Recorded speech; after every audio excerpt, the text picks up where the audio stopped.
confident in him. They wanted to pay him, but they're not confident in him. So I see Dallas losing to Washington, just being that bad. And that's going to be my fourth and long upset pick of the week. On to the next game. We're going to look at the New Orleans Saints, clear front runners in the division. Oh, absolutely. They've locked the offensively division. And defensively. I mean, not just the division, the conference. I don't think anybody in home against that Drew Brees, I don't think anybody can beat them. After the way that they finished the last two seasons, Green Bay at Lambeau scares me. Green Bay at Lambeau is terrifying, but I don't think they'll have to worry about that. But I do believe the New Orleans Saints has the best offense and wide receiver core. Wide receiver core is impressive. In the NFL. Running back core is not bad. I'm really impressed with Latavius. Latavius has actually upgraded, in my opinion, 100%. Mark Ingram and his loss in Baltimore is going to be detrimental to them. I think they are going to be beatable if he stays injured. Our last big game of the week is going to probably the Philadelphia Eagles and the New York Giants. We'll see if Philly can go into New York and beat up a Daniel Jones or an Eli Manning on their home field to get them into the playoffs. I do believe that is an easy win. On the road at 4.5 points. Are they going to be able to score more, to beat them by more than a field goal? I do believe so. Absolutely. All right. And that's going to about wrap it up. Of course, we got the big Miami-New England game, which is pretty much a push. The 14 points it opened out has pushed to 15.5. It's almost a 16-point line. It's going to be a blowout. I think that they will. They probably will blow them out. Green Bay, Detroit, it's a double-digit line, 10.5 favorite on the road. Green Bay. I don't know if I can count on them to cover that 11. Of course, Kansas City. This is my upset of the week. What we got for your fourth and long upset of the week? My fourth and long is the Los Angeles Chargers on the road. Chargers are coming into Kansas City. Kansas City. Pat Mahomes is just too good, man. The defense has stepped it up. They had, the last time I looked, they didn't allow a touchdown in 2 games in a row. Phillip Rivers will have the best game of his season. He's got nothing to lose against the Kansas City Chiefs. Hey, it might mean something, but either way, they've locked up the division. They're going to be in the playoffs.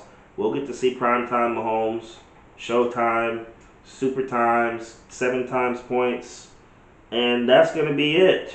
And everybody look forward to seeing that San Fran-Seattle game Sunday night. I will be watching that game for sure. Primetime TV right there. 12-3 San Fran going into Seattle 11-4, giving Seattle the advantage at home -1.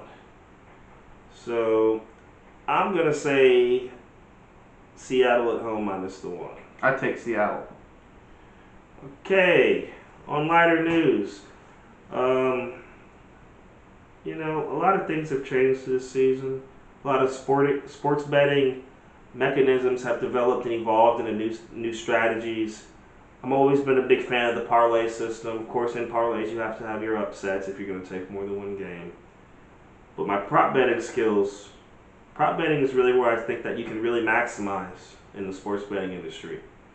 If you can really find the right games to give you the right odds to where you're not so much worried about the spreads. Maybe you just play the money lines, but all in all, it's all about having fun, enjoying yourself, getting your money's worth out of your money.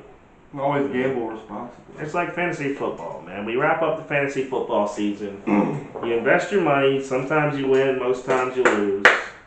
Championships. You make decisions, and you got to live with your decisions. How'd your fantasy football season go? I did finish #1. Took the Super Bowl. You got the whole thing. Took the Super Bowl. The whole pot. Michael Thomas and Drew Brees took me all the way there.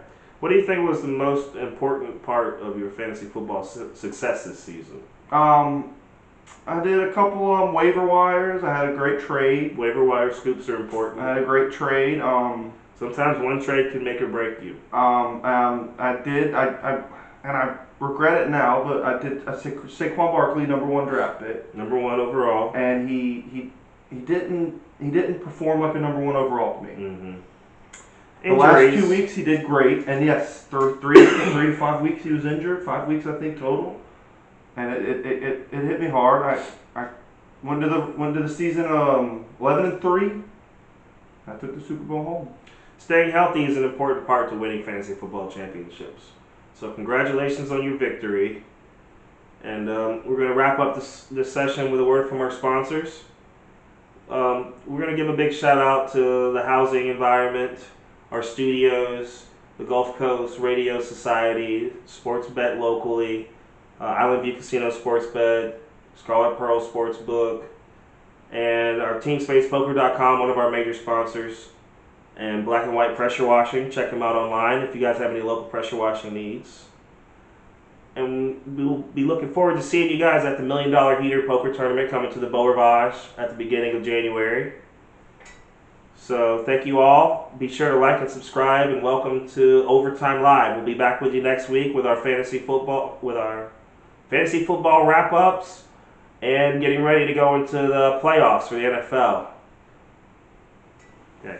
We are out. We're out.